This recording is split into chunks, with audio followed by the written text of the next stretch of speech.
Saya ingin kembali kepada pertanyaan yang deso, yang lugu, yang wajar pada manusia.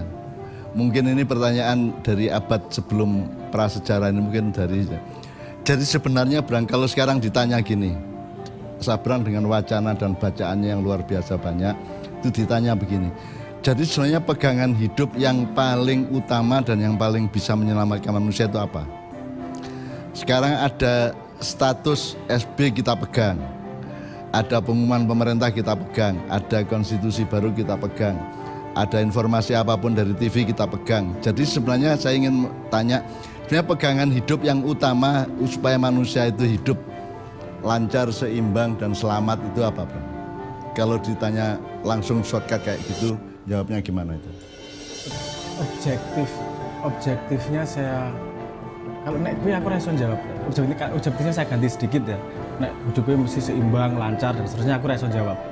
Karena menurut saya bagian dari hidup tidak seimbang, tidak lancar itu ono satu kumparan yang lebih satu lingkaran yang lebih besar, yaitu menumbuhkan.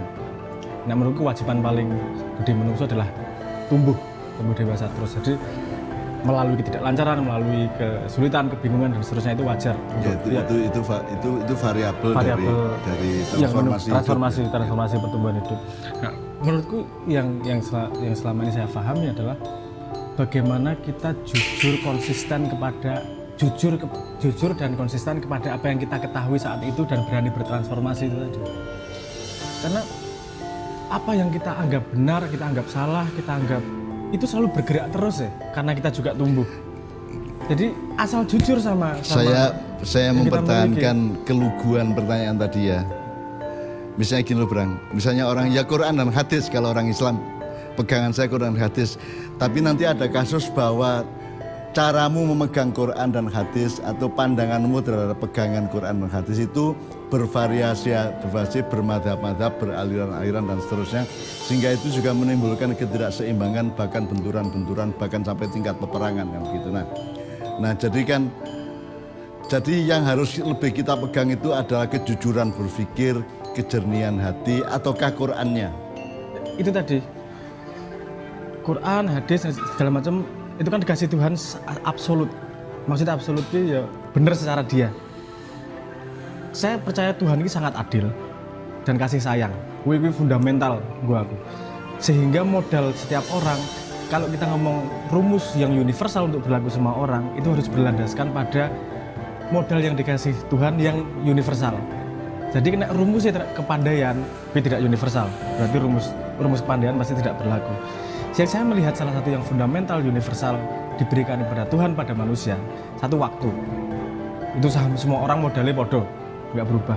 Nomor dua, limitasi yang diberikan karo Gusti Allah. Limitasi itu bisa berdasarkan illa qalila, hanya sedikit yang Allah kasihkan. Dan sedikit yang mana itu kan hanya Tuhan yang tahu. Nah, saya merasa kalau yang dikasih Tuhan adalah sedikit itu, yang diukur adalah tanggung jawab kita, kesungguhan kita terhadap sedikit yang diberikan kepada kita, bukan kepada. Jadi kita tidak bertanggung jawab terhadap ilmu secara keseluruhan. Kita hanya bertanggung jawab terhadap ilmu yang diberikan Tuhan kepada kita. Demikian juga non ilmu yang lain-lain. Iya, asal yang diciptakan kepada kita, yang masuk kepada lingkar yang diberikan Tuhan kepada kita 100% konsisten dan real dengan itu. Di tengah jalan gasruk kayak nggak lancar kayak apa segala macam, nggak khawatir. Saya pakai Tuhan yang ngasih. Saya pakai ilmu awam lagi ya. Jadi kalau batu itu kan dia keras, tapi dia tidak punya kesadaran bahwa dia keras. Demikian juga tanaman tumbuh, tapi dia kan tidak mengerti bahwa dia tumbuh. Binatang bergerak, bahkan makan sesama binatang seperti harimau kepada kijang atau kambing. Tapi kan dia juga tidak melanggar aturan apapun karena itu adalah yang diberikan Allah. Itu kan. Nah, manusia itu punya jarak terhadap pengalamannya. Manusia, saya jernih atau tidak, saya tahu saya jernih apa tidak, saya ngawur apa tidak, saya ngerti ngawur apa tidak. Kecuali manusia yang tidak mengerti, itu yang namanya ahmak gitu ya. Jadi orang yang terlalu kagum kepada fakta kediriannya tanpa dia punya jarak ilmiah atau jarak pemahaman tentang apa yang terjadi pada dirinya. Itu probability-nya dikasih Tuhan juga sedang itu mungkin. dia lagi dikasih ahmak karo Gusti Allah, ahmak. Kalau saya yakin kalau dia tetap konsisten di situ, gue ketabrak ya mesti karo Gusti Allah. Sebenarnya juga tidak ada manusia ahmak utuh itu tidak ada. Yang ada adalah manusia punya keahmakan. Mungkin dalam hal ini dia sangat dalam satu hal ada manusia yang sangat tertib, sangat jernih, sangat objektif. Di bidang lain dia sangat buta, sangat egois dan seterusnya. Jadi setiap manusia punya keahmakan masing-masing. Tapi kan bisa kita pastikan bahwa manusia dengan keahmakan itu adalah kebinatangan manusia, ketidaktahuan dia atas dirinya sendiri, atau kematerian atau kebendaan manusia. Memang manusia itu benda, tapi dia benda yang tumbuh, bergerak dan punya akal. Nah, jadi sekarang makhluk Allah yang berakal ini, kemudian juga berhati nurani, ada kolbu, ada akal, ada fikir gitu ya. Itu kan harus punya pegangan. Kalau binatang kan tidak perlu cari pegangan, karena dia sudah dikasih pegangan menurut sunatullah dan hukum alamnya Allah kan gitu. Kalau manusia kan harus memilih pegangannya apa. Nah kalau orang Islam normal kan pegangan hidup apa ya, Quran dan hadis. Hadis pun masih relatif karena banyak sekali hadis palsu, tapi paling tidak Quran. Meskipun kita tidak perlu anti sunnah, anti hadis gitu ya. Ya. Misalnya pun kenapa aku nggak ngomong Quran dan hadis, peganganmu Quran dan hadis, aku merasa terlalu rendah untuk wani ngomong aku paham Quran dan paham hadis. Kalau aku ngomong peganganku, pemahamanku terhadap Quran dan terhadap hadis, itu tadi yang sebenarnya kunci dari pertanyaan saya tadi. Sebenarnya pegangan kita itu pada Qurannya atau pada kapasitas pemahaman kita kepada Quran. Kan itu kan dialektis ya, Bang? Iya, dialektis itu. Itu omongan sabrang seperti ada teman-teman dari Suriname yang ketemu sama teman Kiai Kanjeng di Den Haag, Belanda ya. Dia bilang, kamu muslim atau bukan? Loh, saya bukan Islam. Lu kok orang Islam gue? Kata Jijit ya. Kemudian si Suriname bertanya, lu Islam itu bagus, hebat, indah, tinggi derajatnya. Saya kan pemabuk, masih narkoba, masih zina dan seterusnya. Jadi saya tidak pantas untuk memeluk Islam. Itu kan juga satu view konstelasi kesadaran yang Tuhan juga yang ngasih Tuhan juga. Iya, itu kan luar biasa juga daripada kita mengaku Islam tapi kita melakukan seperti yang Suriname sebut tadi. Itu kan lebih baik saya tidak berani menyentuh Islam karena Islam itu mulia, suci, tinggi, sementara saya kotor, hina dan masih penuh maksiat dan seterusnya. Itu kan tergantung cara kita melihat gitu ya. Kita paling ngomong ya kalau gitu ya suci yo, kalau gitu ya jangan molimo, kalau gitu jangan mabuk dan seterusnya. Iya itu kan pertumbuhan dia. Iya, pertumbuhan dia. Tetapi kan sikap dia tadi kan juga harus kita apresiasi bahwa dia menghormati Islam sedemikian rupa lebih daripada orang yang sudah memeluk Islam tapi melakukan korupsi, melakukan penipuan, penindasan kepada rakyat dan seterusnya, kan masih mending orang Suriname ini. Jadi maksud saya pegangan itu adalah apa? Jadi misalnya gini, sekarang itu kita baca status Facebook jadi pegangan, baca informasi upload apa, terus kita download sebagai pegangan. Terus pagi-pagi kita terima apa di SMS, di WA, di Line atau apa jadi pegangan. Jadi maksud saya ada pegangan primer, ada pegangan sekunder. Ya oke. Pak paham. Itu pada level aksinya piye pegangannya terhadap informasi yang masuk menurut. Kan aku levelnya berarti ada 2 layer di situ. Pertama, proyeksi besarnya adalah aku menuju Tuhan. Aku proyeksi besarnya yang tidak boleh hilang menurut saya pegangannya adalah aku golek jenengan Gusti Allah. Kula pengen nyawiji Ilahi rojiun. Pokoke kula niku sagete bisanya saya itu kembali ke jenengan gitu. Dan itu terefleksi kemudian pada pemahaman dia, pengalaman apa dan seterusnya. Itu pada gambar besar jalan menuju ke sana. Tapi ketika action kecil-kecil yang bisa diukur melakukan apa, menurut saya parameternya manfaat. Saya menuju Tuhan dengan memberi manfaat sebanyak mungkin ke orang lain. Nek orang manfaat tak iso tak orang tidak kulakukan, karena itu parameter yang bisa dilihat minggu ini. Nah, jadi pegangannya sebenarnya adalah ide dasar dan dorongan atau trigger perilaku manusia untuk kembali kepada Allah kan gitu. Ilahi rojiun, karena hidup itu innalillahi wa inna ilaihi rajiun. Nah sekarang kan kadang-kadang manusia butuh agen, Bang. Ya. Butuh wasilah. Jadi untuk bisa memahami kembali ke Allah itu kita minta dituntun nabi, ulama, kiai, ustadz dan seterusnya. Dan ada orang yang betul-betul berhenti pada ustadznya sehingga dia tidak menggunakan otentisitas berpikirnya sendiri dan hati nurani sendiri gitu ya. Jadi kan ada banyak variasi dalam kehidupan manusia. Dan yang berbahaya menurutku ya, yang berbahaya adalah ketika membakukan sesuatu. Karena Tuhan, kalau ngomong Tuhan adalah maha, tentu menciprat dari gendeng sampai tai pitik ya no cipratan ilmu di situ. Bahwa kemudian kita diberi pasangan kacamata untuk bisa mengambil ilmu dari ustadz atau dari daun atau dari mana, itu lagi-lagi limitasi yang diberikan Tuhan. Asal kita menggunakan kacamata itu intens dan sensitif. Nah ini sebenarnya biasanya dari bahasa populer itu yang sing tak pakai. Urip itu kudu intens, tapi sensitif. Kan masanya gini, Brang. Kelemahan manusia itu kan gini, relativitas gitu. Saya tergantung seorang kiai atau ustadz gitu ya. Sementara kan keputusan saya tergantungkan dari saya. Nah, saya punya daya apa, punya kecukupan ilmu dan kepekaan apa untuk mengambil keputusan bahwa dia pegangan saya. Itu kan gitu, Bang. Jadi kan mungkin seorang ustadz memang hebat bener, memang dahsyat bener, memang jernih bener, memang lillah bener itu ya. Tetapi kan keputusan saya berpegangan atau percaya kepada dia atau nganut dia menjadi mutabiknya dia kan dari saya sendiri. Jadi nah sementara saya sendiri kan tidak punya parameter, tidak punya bekal atau apa untuk mengakses seberapa benar sebenarnya ustadz itu kan gitu. Jadi itu yang saya tanyakan sebenarnya letaknya pada ustadznya atau pada kunci pertimbangan kita sendiri.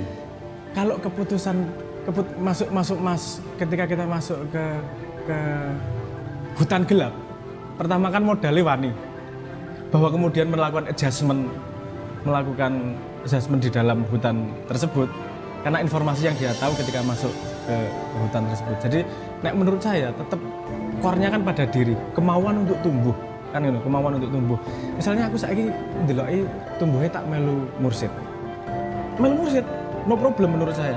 Tapi jangan kemudian berhenti naluri pengen tumbuhnya itu loh. Terus belajar terus. Kalau selama masih srek di situ, no problem juga. Jadi yang saya tanyakan ke Pak Sabrang adalah rentang transformasi. Ya, jadi misalnya gini, semua di Indonesia madhab Syafi'i, saya juga madhab Syafi'i. Tetapi sebenarnya poinnya pada Syafi'inya atau pada diri saya yang punya peralatan batin dan psikologi atau keilmuan atau akliyah untuk memilih Syafi'i gitu. Jadi pada Syafi'i atau pada dirinya, karena modal awal ini adalah free will.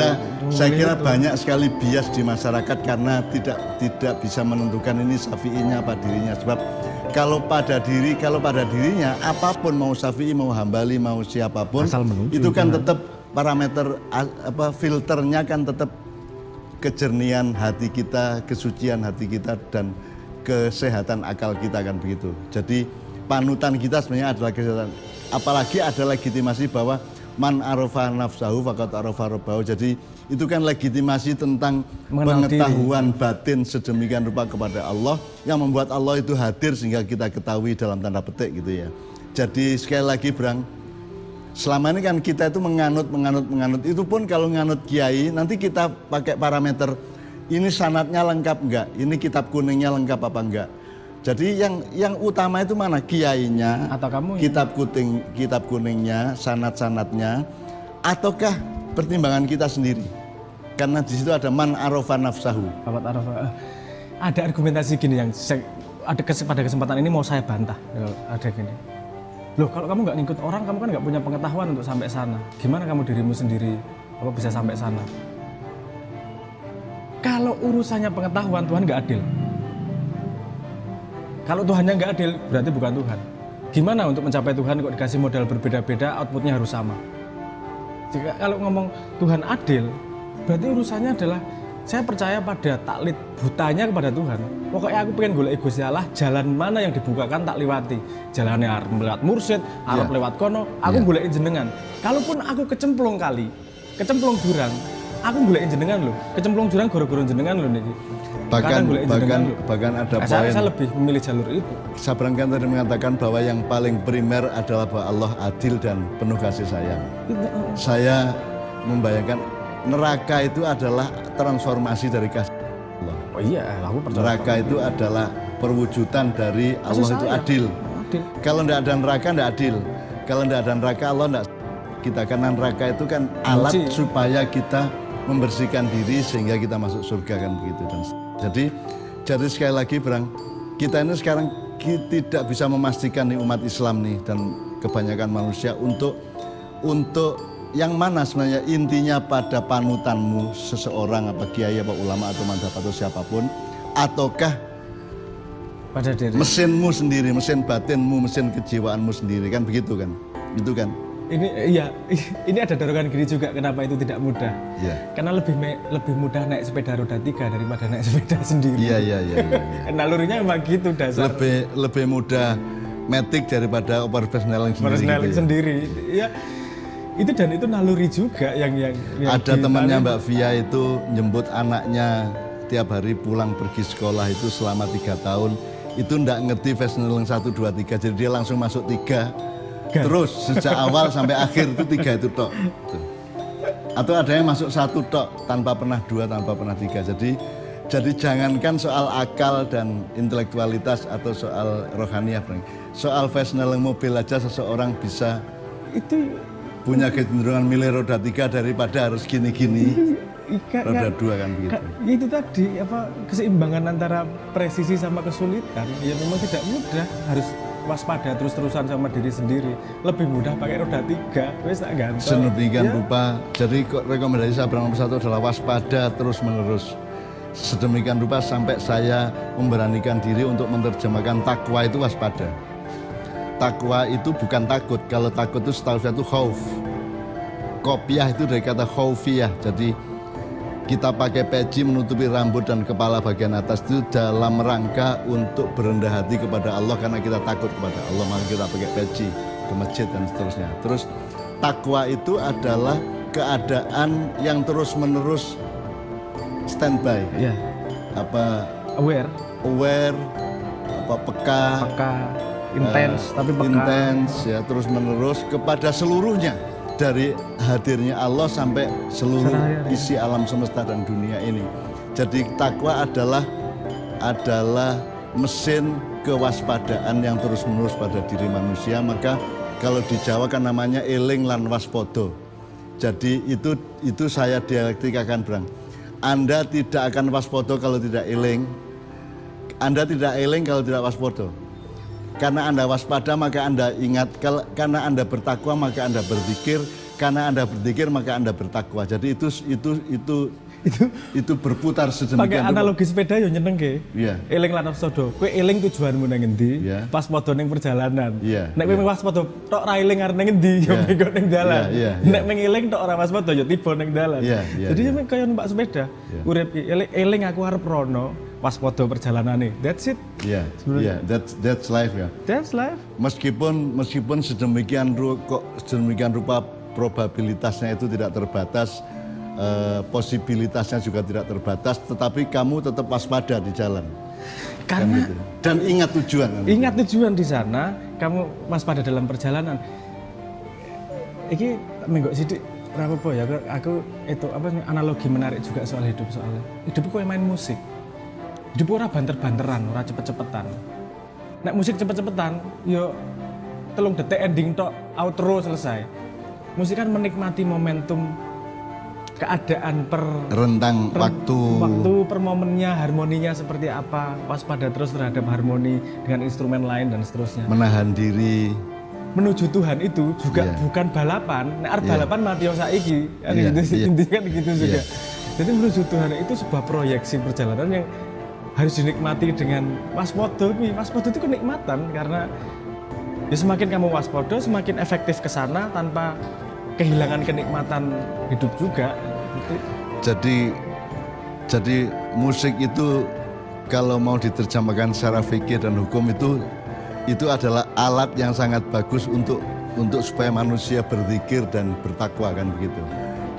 Jadi kalau ada klaim bahwa musik itu haram itu berarti memang yang mengklaim itu orang yang tidak pernah memiliki pengalaman dan pelatihan kebijaksanaan di dalam proses ruang dan waktu dalam kehidupan kan gitu. Aku pengen konfirmasi ini, ada 2 titik yang kongruen. Kalau kita main musik kan nggak pernah ngomong kerja musik, main musik, bermain-main. main musik. Hidupan kan bermain-main juga, senda gurau, permainan. Ini kan podo aslinya, musik sama kehidupan. Tapi bermain tidak sama dengan main-main. Iya, tapi kan bukan, maksudku bermain musik itu bukan bekerja musik. Iya. Nek kue macul bukan bekerja, bukan bermain pacul. Iya. Kan bekerja. Nek misalnya nyari duit kan bekerja. Tapi kalau musik enjoyment, bermain musik, hidup senda gurau dan permainan. Nanti digawe santai toh urip ki, digawe menikmati toh. Jadi gampangannya Gawe gini, nomor manfaat satu itu sebenarnya rasa syukur terhadap kenikmatan. Kan gitu ya, nek cara Ustadz ya. Jadi hidup ini bukan beban yang berat. Hidup ini adalah permainan yang sangat mengasihkan dan memberi kenikmatan kepadamu. Kalau kita berkaca kepada musik yang disebut haram itu. Jadi bahkan yang haram pun ternyata memberi pelajaran yang luar biasa. Jadi bermain musik bukan cepet-cepetan temponya supaya cepet sampai kepada Allah menurut saya bilang, tapi kesetiaan terhadap harmoni, setiap tahap dari musik dari berlangsungnya waktu dalam musik itu dan seterusnya kan gitu. Dan akeh lho pelajaran nang musik. Nang musik nggak bisa ref terus ya ora enak. Kudu ono verse, kudu ono mandeke, kudu ono interlude. Urip yo harus stabil terus. Bahkan kalau dalam rekaman harus ada gitu. noise. Ada noise sekarang kadang-kadang yo seperti Jadi itu. kalau sepi sama sekali, hampa sama sekali juga Nyenyap, tidak enak, tidak nikmat dan tidak manusiawi. Karena manusia memang ada kotor-kotornya dikit itu ya. Tidak ada sesnya dalam setiap rekaman itu. Kalau tidak ada itu kan juga tidak, gampangannya steril. Jadi steril, tidak manusia, bukan orang kehidupan. tidak hidup. Kira-kira tidak hidup kan hidup, rasanya ya. tidak hidup. Itu diterjemahkan ke hidup juga, kalau nak hidup ki kowe golek bahagia terus, kowe tidak akan bisa menghargai bahagiamu juga. Jadi kalau bahwa nanti ada tidak stabil, ada kesulitan, bukan berarti itu kamu menghentikan permainanmu, itu bagian dari permainan hidup itu, play life itu ada noise-nya, trending topic. Ya, tapi itu kan ada noise. batasnya barang. Ya hidup harus nakal-nakal dikit gitu ya. Tapi tidak berarti kamu sengaja nakal. Iya, nggak usah Tapi sengaja. secara Mesti alamiah pasti ada nakal-nakal dalam kehidupan. Pasti ada naik nakal-nakalnya. turunnya, ada noise-nya tadi ada itu. noise-nya, ada mesti jenis play kok. Ya. Oke, sip. Jadi kita belajar agama, belajar berallah, bertuhan, belajar perjalanan menuju Tuhan melalui musik juga oke. Oh, sangat oke. Oke, sip. Iya. Matur nuwun, Bang.